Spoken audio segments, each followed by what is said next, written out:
Namaste and good morning. I'm so privileged to be leading a discussion on the future of India with those that have been deeply engaged with the India story and continue to drive it. Ashwini Vaishnav, Hello. Minister of Information and Broadcasting, Minister of Railways, Minister of Electronics and Information. He truly wears many hats. At the same time, modernizing India's railway, shaping the country's information and broadcasting, and also working on its digital ambitions. Gita Gopinath, Gregory and Ania Coffey Professor of Economics at Harvard. Gita is someone who has shaped global economic thinking on growth and risk, from her leadership at the IMF to now at Harvard. Sunil Bharti Mittal, Chairman of Bharti Enterprises. Sunil Bharti Mittal is an entrepreneur who has helped define modern Indian enterprise. Bharti Airtel is a global communication giant and is responsible for India's mobile revolution. Mr. Herrera, CEO and President IKEA Group, one of the world's most recognizable brand. I'm sure all of us here have one piece of IKEA at some point in our life. As a CEO of the IKEA Group, you're looking at a deeper engagement in India. Welcome, all of you. At a time when much of the global economy is grappling with uncertainty, India stands out as a rare bright spot. On Monday, in its World Economic Outlook report, IMF revised upwards its estimate for India's economic growth for 2026 from 6% to 7.3%. The fund projected global growth at 3.3%, while describing India as a key growth engine for the world. In fact, many describe India as having a Goldilocks phase, strong growth and moderate inflation. Many projections suggest India could overtake Japan and Germany over the next few years and move into the global top 3. But momentum is not destiny. The real question is about timing, execution, and choices, and what does India need to do to convert this moment of opportunity into economic transformation. I'm going to start with you, Minister. When you hear this framing, can India become the third largest economy? Do you feel we're asking the wrong question? Should it really be, when will India get there? And if so, how will we get there? What are the two things that will help us, and what are the two things that could halt us? India will become the third largest economy in the coming few years itself. It's not a question of will it become. It's certainly, that's a certainty that will happen. It's a question of within the next few years, we will definitely become the third largest economy. What's working very well is the last decade of very transformational change which has happened in our country. And it's a very well thought through, well defined and very focused execution. It's built on 4 pillars. The pillar of public investment in physical, digital and social infra. The pillar of making sure that the entire society grows along with the growth of the country. So very inclusive growth. Third, the pillar of manufacturing and innovation. Fourth, the pillar of simplification.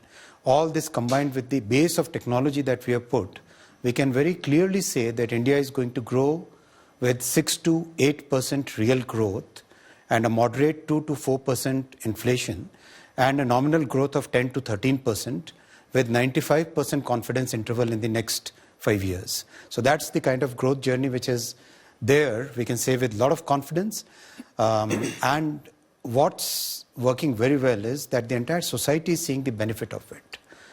When we look at 540 million new bank accounts opened, when we see 130 million toilets getting constructed, when we see 800 million people getting ration every month, month after month, that shows that the security of the poorest comes as a priority for our government, for Prime Minister Modi ji. And that has helped us bring 250 million people out of poverty. So these two factors, a very well thought through growth path, very inclusive growth, are going to be very good for our country. What's really a matter of concern on our minds is the global debt which is there in the rich world, the huge amount of debt, the mountains of debt in the rich world, how that debt will unravel. what will be the impact? We saw yesterday in Japan there was a run on the bonds. So that kind of thing, if it happens on a very large scale, what will be the impact on our country is a matter of concern. Otherwise, everything else is in a very good shape that we will become the third largest economy in the coming years. Okay, so we'll talk a little bit later about what other things that you are doing to insulate us. But now on to you, Gita. Do you agree with that? Is India's ambition to break into the top three a reality? What's your view? Without a doubt, India will become the third largest economy of the world. It's a matter of a few years, unless something catastrophic happens. If you just look at the math in terms of India's growth rate relative to Germany and Japan, it would be very hard to see how India would not get there. And based on current projections, India gets there by 2028. Wow. It could be even sooner than that, depending upon how the revision of the GDP numbers happens at the start of this year, I guess relatively soon, what happens with the rebasing. So that is not the challenge for India. The challenge for India is not about becoming the third largest economy in the world. The challenge for India is about raising per capita incomes to higher levels. And indeed, I agree with the minister that substantial reforms have been undertaken. The physical infrastructure build out is impressive. The digital infrastructure build out is impressive. What was done with the goods and services tax, including the simplification recently, extremely helpful. So to keep the momentum going and to keep raising per capita income and getting to the 2047 goal of Viksit Bharat, I think that's the challenge. And that will require keeping up with the steady pace of reforms to get there. But again, lot of positive developments in India. And very important is the macro stability that you have in the country, not just with growth where it is, but also with inflation being at the low, single-digit numbers. That is a good spot for India. So you have said earlier that the two things that could hold us back, one is land acquisition is a little bit messy, deregulation, and you have said we've not really used our demographic dividend to its fullest. So what are the things that you think we can do to fix some of those? Yeah, I think a little bit messy is probably an understatement. It is a tremendous challenge in India to acquire land, to have clean land titles. And that is a constraint on growth. It is a constraint on manufacturing. Again, there are states in India that are experimenting with techniques that other states can also adopt. I think Andhra Pradesh is doing a good job in finding very creative ways of helping with selling of land, shifting land from being agriculture to commercial land. Land titling, again, pushing on that is important.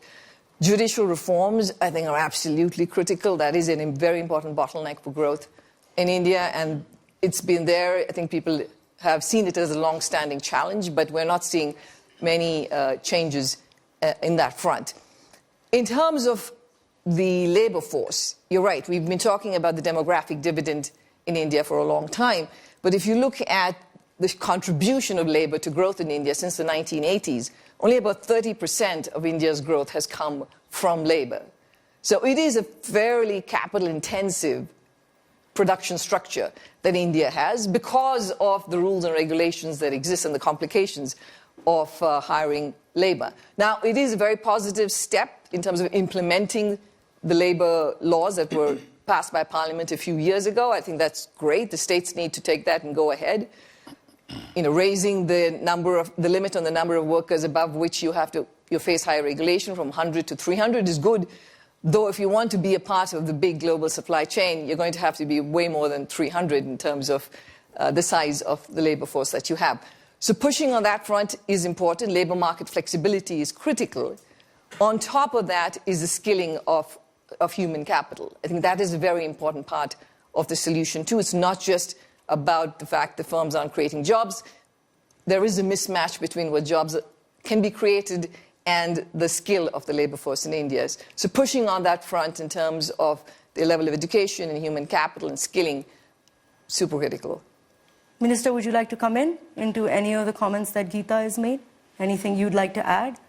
We follow a model of cooperative federalism where the central government and the state governments, we work together to bring out many of the reforms. And some of the reforms which are happening in Maharashtra, in Andhra Pradesh, in Odisha, many of these reforms are now becoming the template for other states to follow. And the labor reforms implementation is a major step. GST simplification, labor reforms, opening the nuclear energy sector to private sector, and reforms in practically every sector. We have two groups of ministers which are working on half the ministries in one group, half the ministries in other group, where we are going down to the procedural reforms, to legal reforms, to every possible reform that we can have. And I'll request all the participants present here, in case you feel there is any particular point which is hampering your growth in India, do come out. We are here to listen to your problems and solve them. We are here to be the catalyst for your growth in India. Yeah. Excellent. Mr. Mittal, you're a pioneer of India's digital revolution. Much of its growth would not have happened without you. You helped build the networks on which we are now growing. What do you think is the next thing we can do to turbo our growth, and what do you think is leashing us? Well, I think India is generally in a great spot. You already heard that it's a matter of numbers, mathematics. We will get there to be number 3. And if I put a spiritual metaphor around it, I would say it's written in the stars. The question is $6-7 trillion for 1.5 or 1.6 billion people doesn't stack up. So we will get to number 3, but we need to get to $25-30 trillion. And we can quibble about the year in which we'll get there, but we have to get there and we will get there. What do we need? My tribe, the business community, needs an enabling environment, need a committed government, needs stable situation in the country. All that is available now. One factor that is coming to challenge our growth that we are currently on is massive competition that has occurred in the world today. US was a huge market for China to grow itself. And they used 20-30 years of that wonderful moment to build their factories, to build their manufacturing bases, go into deep tech, earn a tremendous amount of money to shore up the economy. That opportunity is not available for India. So we will have to find our own ways and means. Thankfully, we have a huge market. India is a continent of consumers, young people consuming more and more.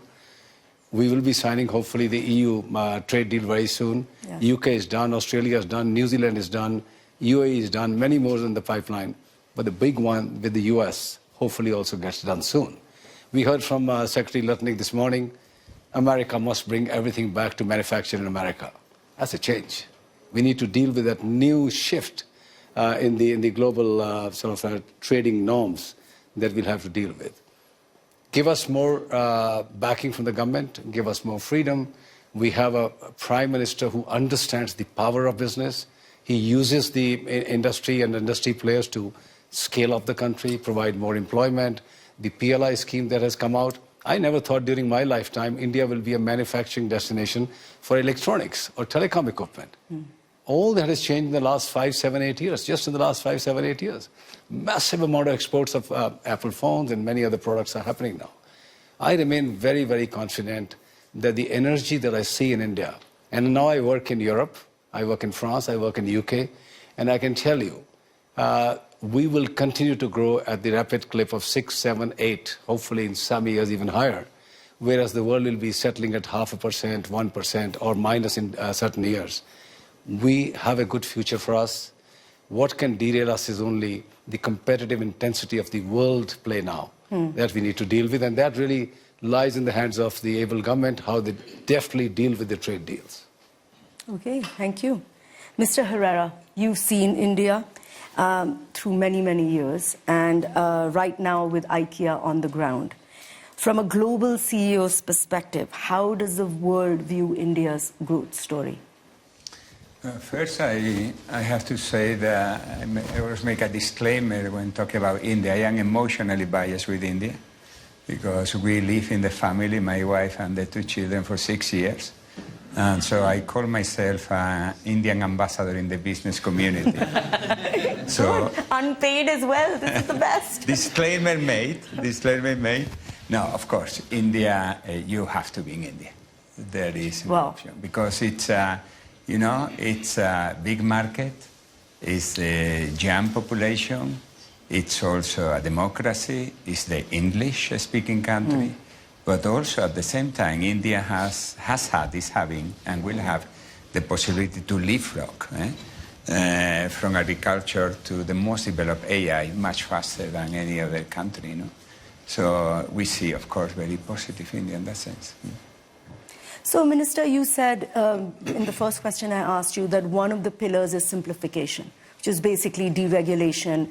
And many times, whoever you speak to, that is one of the concern areas. So can you talk a little bit more about what are you doing to make ease of business happen in India? Absolutely. In the last 10 years, 1,600 laws, old, antiquated statutes have been removed from the statute book. Can you give a similar example anywhere in the world? 1,600 laws have been removed.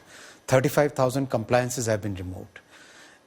A big exercise is right now going to reshape the legal structure tuned to modern times, because many of the laws were written in a time when the government and the political setup of that period, I'm saying of the early, from 1950 to 1990, that was a period when the governments were basically very inward looking. They were very protectionist. They were not looking at the energy of our people. They were trying to control that energy. So many of those laws are being rewritten now. So that's a major exercise which is going on. Second, many of the procedural things are getting changed.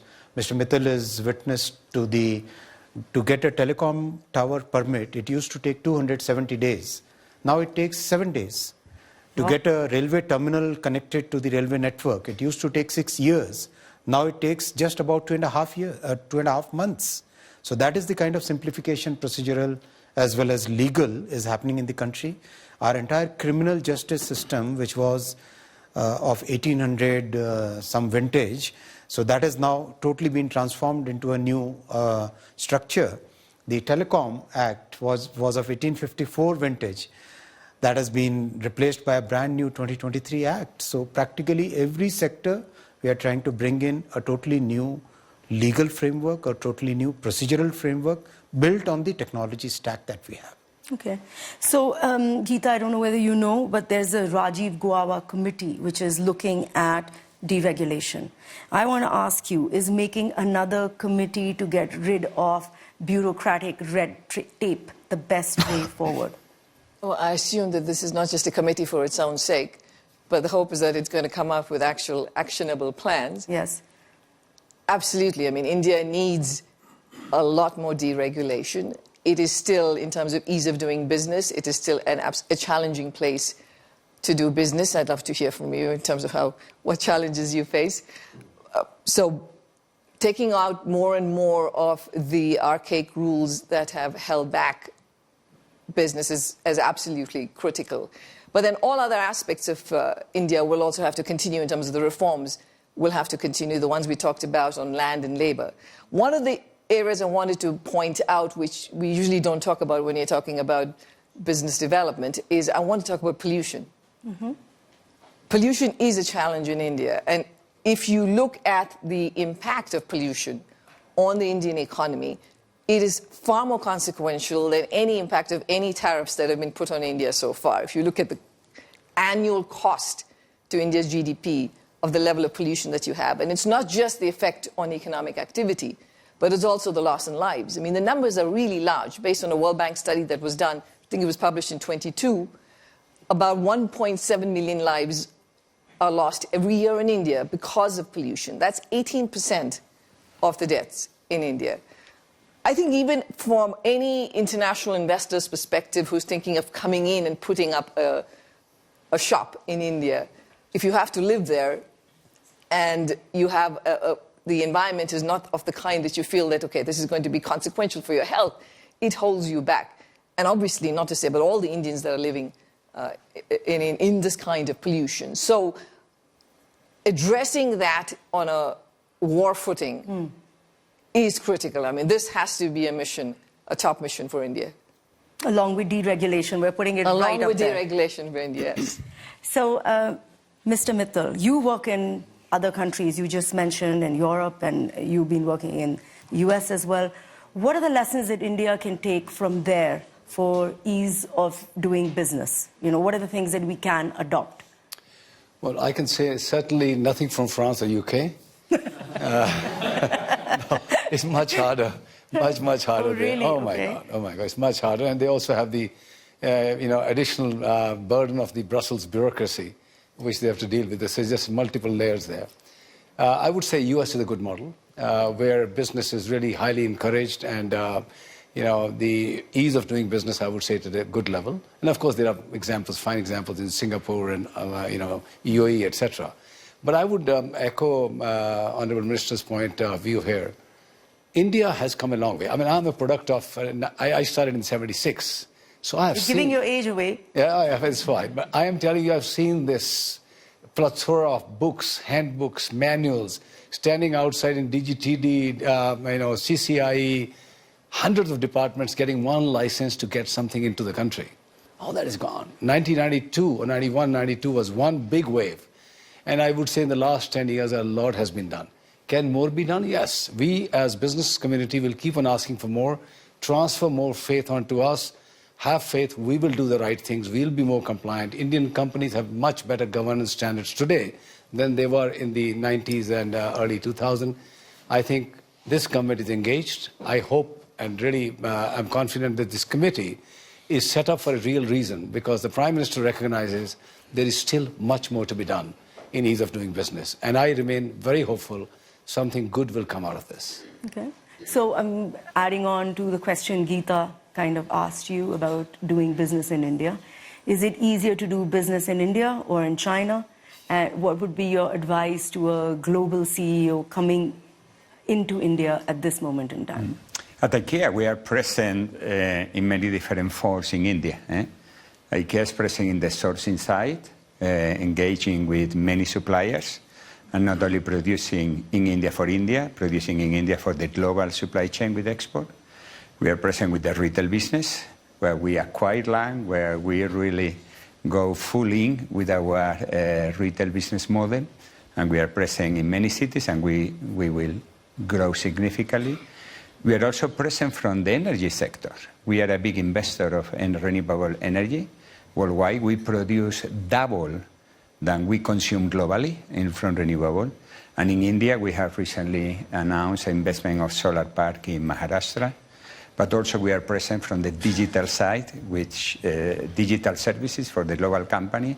But also we are acquiring also and investing in AI Indian companies, especially in last mile. So we touch many parts of the governments, and we touch many parts of the different ministries and so on.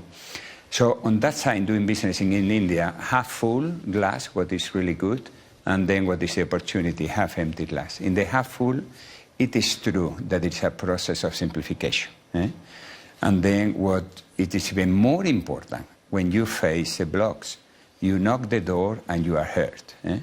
I always praise the IAS officials.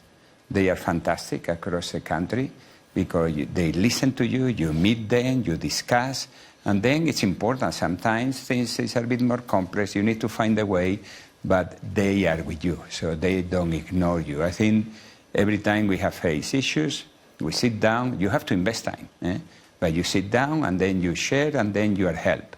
And I see something that I really recognize from India. What is needed to do more in the future is try to find ways harmonization with global standards. If I take an example, production of furniture. Do you know how much India accounts for the global production of furniture in the world? 1%. Can we agree that India deserves more than 1% of the global production? Of course, we agree on that. That's why, for example, the new legislation on QCO, increasing standards and the quality, we welcome very much the intent. We are really supporting that India increase the standards of quality, because that will help us, for example, to export globally. Then the implementation has to be done in a way that it is done in a smooth way, and it doesn't come as a law, it comes as a way to support the supplier as well. So it is the implementation which is equally important for the future when it comes to harmonization of standards. And then advice, the last question is coming from the advice from the CEO. I don't want to be pretending that I know everything, but with the experience, I would say three things. Don't come to India for the short-term payback. If you come with short-term payback, India doesn't need you. Come with a really long-term, and we are here for the really long-term. We are owned by a foundation. There is no profit that goes to private shareholder. Everything gets reinvested into the business, and we have a super long-term approach. So long-term. The second one is engage. Engage with the Indian stakeholder. Engage and in a true partnership and invest time. And the third one, try to understand India from inside and not from outside. You cannot come to India with your prejudgment, your biases, and to pretend. You need to go. I invested a lot of time personally. We didn't take consultant company when we set up retail in India. I personally engaged, meeting customer on the shop floor, customer on the homes, meeting IS official, listening. So you have to really come with a genuine interest of understanding India from within, and then things will work. That's really good advice, but I'm still going to put you on the seat and ask, India or China? What's easier doing business? You know, we are a global company. We need to operate globally, so we have to operate all over the world. And then the important thing is not choosing one or the other. The important thing is whenever you go, you have to go with your full set of values as a company. You have to go full in, and then you have to really find a partnership. I often say that so home is the most important place in the world. Yeah. And we are in the life at home business. It is because of that we truly believe that we can help many Indians to have a better life at home. At the same time, I am saying quite often, India is helping IKEA to be better. We are learning massively from India, and we take this learning globally. Okay, I'm going to take that as India. Okay, going to come to a little bit on tariffs, sir. India currently has one of the highest tariffs imposed by the US to any country, almost 50%. How is India insulating its growth story from this? We are a very resilient economy. The fundamentals, macro as well as micro, are very strong. And that's really helped us through this turbulent period. Our exports have actually increased despite the tariffs. Our producers are finding new markets. We are growing our export sector in multiple ways. For example, electronics exports has now become the third largest exported commodity out of India. After, of course, engineered goods and petroleum products, which was like unbelievable even 10 years ago, even 5 years ago, this was unbelievable. We are trying to expand the market, going to new geographies, and also simultaneously we are engaging with many markets, many geographies for good, balanced, healthy, mutually complementary trade agreements. We have had with UK, we have had with Switzerland and 2 more countries. We have had with UAE, with Qatar, with Australia, with New Zealand. Another one is right now in works with Europe. So lots of engagement globally, and a fundamental change which has happened in the last 10 years is India has emerged as a very trusted value chain partner, not just supply chain partner. A supply chain partner would be manufacturing to your designs, manufacturing to your specs. A value chain partner will be partner to you in the journey of design, in the journey of understanding what the customers need. In the same room 3 years ago, when we discussed semiconductors, people thought that India will never be able to manufacture semiconductors. And when I say the value chain partner, today the entire semiconductor industry believes that India is the most important trusted value chain partner, right? So that feeling, that positioning of the country is very important for us in resilience, in managing the turbulence that we see. Okay. Gita, I don't know whether you caught Prime Minister Carney's speech yesterday in Davos. He basically declared independence from the American-dominated past. I want to ask you the question about dealing with tariffs in that context. I saw some of his, what he said. It was pretty powerful. Indeed, it was a statement about the current global economic order and how that has basically ended and that we have to, form new alliances. Yes. I think there was a big call to that. First of all, I don't think the movie's over. It hasn't ended yet. We will have an important speech later today. Yes. That could change everything. Sequel. So I don't want to sit here and speak profoundly about what the consequences are of what we've heard so far, because it could all be very different tomorrow, right? I mean, one of the reasons that the tariffs that have been announced so far from the US has not been hugely consequential on the world is because the actual level of tariffs, and I did some research on this with the co-author last year, the actual level of tariffs is a fraction of what the headline numbers and announcements are, right? So the statutory rate is about 24%. The actual rate is about 14%, right? So because there's so many exemptions and so many carve-outs. So every time I hear a number, I'm like, I want to wait and see exactly where something sticks. So that's my first piece, is that we just don't know where all of this is headed. What I will agree with, and I think that we don't need to wait for, is that we have permanently moved away from the previous last 80 years of the global economic order. It doesn't matter what comes next, but we're not going back to the time when we had completely close to free trade across all countries in the world. I think national security considerations, economic security considerations have become important for good reason, I think, and therefore the pure efficiency-based model of we're going to buy from the cheapest source is not going to happen, and more countries are going to be looking inwards and building up their own shop, especially in sectors that are important for their security. So I think that has changed. There is no one West anymore. There never was a one East. There was always India, there was China, you couldn't talk about a one East. But we used to talk about a one West, there was the US and Europe were always together, and that's not there anymore. So I don't think there is a one West either.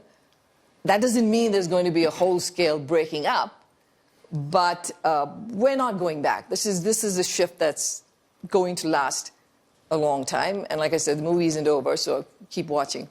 So one of the things that the minister said, actually, that they are looking to do deals with other countries and trying to sort of insulate the impact of tariffs. Some people are saying this gunboat capitalism of the US is leading to MEGA, which is make Earth great again, versus MAGA, which is make America great again. What do you think about that? Okay, so firstly, I do want to mention that what we saw in 2025 was that not just India, but China, pretty much every country in the world, found a different market to sell their goods to, or found a different market through which their goods went back to the US, right? I honestly don't think that's a sustainable strategy either. So I don't think we're in a space where this can continue and everybody can have very high levels of tariffs, and India can have 36% tariff rate, and somehow India would find new markets to send their goods to. There is going to be retaliation. Europe will retaliate to all the flood of goods coming from China. Other countries will too. Maybe India will be concerned about this, a point that Sunil made. So it's not a viable strategy. But what is a viable strategy is indeed having more trade agreements with other countries, which India is doing right now. European Union is doing with Latin America, South America, Mercosur. So those kinds of, I think, agreements, moving on that front is important. In terms of, making Earth great again, are you talking about the fact that we may be moving to something more sustainable, or? Yes, more sustainable, more markets, not dependent on, one country sort of bullying others into their way. I don't know why that becomes make Earth great again. But anyway, I do understand the sustainable part. So, I think a lot of things have taken a bit of a backseat, and sustainability has taken a bit of a backseat. There is an inherent momentum in it that I think will continue in many parts of the world, including in India. That momentum exists. But if you look at what the trajectory could have been if the US was also a part of all of the climate activity, that would have been a much more stronger transition path. But that said, again, I think that train has left the station. I do think, and it's not just about sustainability, and it's not just about the environment. For many countries, it's energy security. Instead of having to rely on fossil fuel imports, if you can rely on sunshine in your country and use that to produce energy, it's good for your economic growth. It's good for job creation. So I think that will continue. Among the risks that the planet faces are climate-related risks, so that's not going away. There's a lot of distraction right now, but we still have to deal with weather-related shocks. So one of the things that Gita said, and you've mentioned as well, is uncertainty. I mean, she's saying you have a headline, they say a particular tariff, but she still waits to see what is the effectiveness. You have dealt with uncertainty and very challenging situations. What would be your advice to CEOs in India and around the world that are dealing with this kind of a challenging situation? In the end, you have to make yourself stronger to get the best deal. I mean, we have seen how China was not pushed back by the US the way they wanted to, and they quickly backed off. We have to make ourselves big. I think one great advantage that we have is we are a market for everybody in the world. It's 1.5 billion consuming, hungry, young Indians taking more products, more services every day. It's also producing for the world now. It will have a tremendous amount of leverage with many other parts of the world to have the right deals. 83% approximately of the world trade moves away from the US between everybody else. I don't think so it'll ever come to that you will not trade with the US, but if it becomes completely untenable in terms of tariffs and all that, the world will react. And they will find ways, as rightly pointed out in other markets, other places. What India really needs to do is scale. Scale its technologies, scale its production, get to a point where they have consumer surpluses so they can sell to the world like China. That will take some time. The good news is that India recognized very earlier on that this is time-consuming and capital-intensive. You have to build more roads, more ports, more airports, more railways. This would have taken 10, 15, 20 years and hundreds of billions of dollars. How did India mitigate this? They quickly recognized, I would say, credit to the government and the Prime Minister, get a digital highway in place of world order, the best. Provide enough energy to fire it, because there's no point having a digital highway with no energy. These two things were taken on a priority, very high priority. And on that you dropped a digital stack to connect everybody for banking, for health services, for everything else. This has provided us cushion to wait for the hard infrastructure that is being built up in the manufacturing, in the real hard infrastructure. And you can see year after year after year, India is getting stronger. My own belief is eventually India will get a fair deal, even from the US. I remain confident. Okay. So how have the tariff tweets affected your assessment of doing business in India? Because you source and you have a marketplace as well. Yeah, no, we have a big global supply all over the world. And then building on Gopinath, the trade is like water. If you close something, the water will find another way. But then the point here is that the point I'm building on you, Mittal, the point is that I think there is too much noise now on the here and now on the short-term impact. And we are putting too much energy as a society on mitigating the pain. I strongly agree with you that these are the times, these are defining times. These are the times where you can build a new competitive advantage, where you can leapfrog as a company, as a country. Let's take one example, where we are heavily investing and at the same time we are advocating. Is the marriage in between sustainability and affordability. We are investing in circularity. And the more you invest there, the more you can secure, A, is good for the planet, B, is good for the wallet, because many people today are struggling. So day 2 of the month, almost the whole money is gone. So it's good for the people, but also it builds independence. Independence not only in energy, but on trade. What does it take that India produce with the waste that is created in India? Because if you have that approach, you start to depend less on global trade. And the same will happen with other countries. So we need to find win-win opportunity where we really decide not to put the money in mitigating the pain, but putting the money in really leapfrogging as a competitive advantage. And I think India is one of the countries where we can. India has proven. India impressed me. I was living in India when the Aadhaar card identity got implemented. More than 900 million people got it overnight. The election, 900 people voted in 1 month with no disruption. Doesn't happen in other countries. And then the interface payment, the demonetization. So India has proven that when things come together, it can really leapfrog significantly.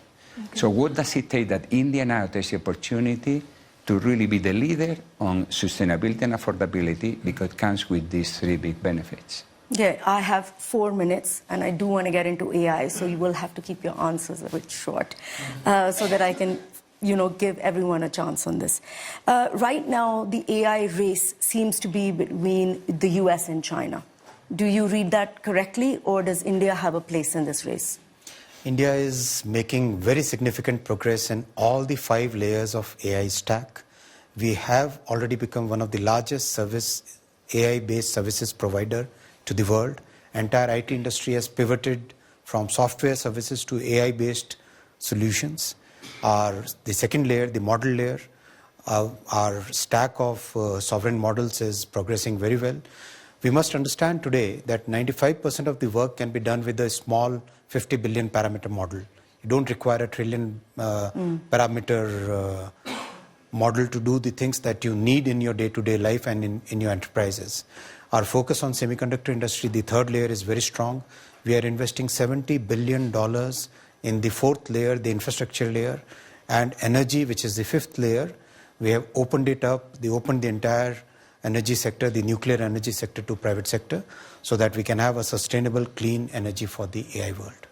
Gita, AI is affecting jobs in coding and call centers, which is very big for India. Do you think we can make this pivot like the minister is suggesting? It will take directed, conscious effort to make that switch happen. It's not going to happen very quickly.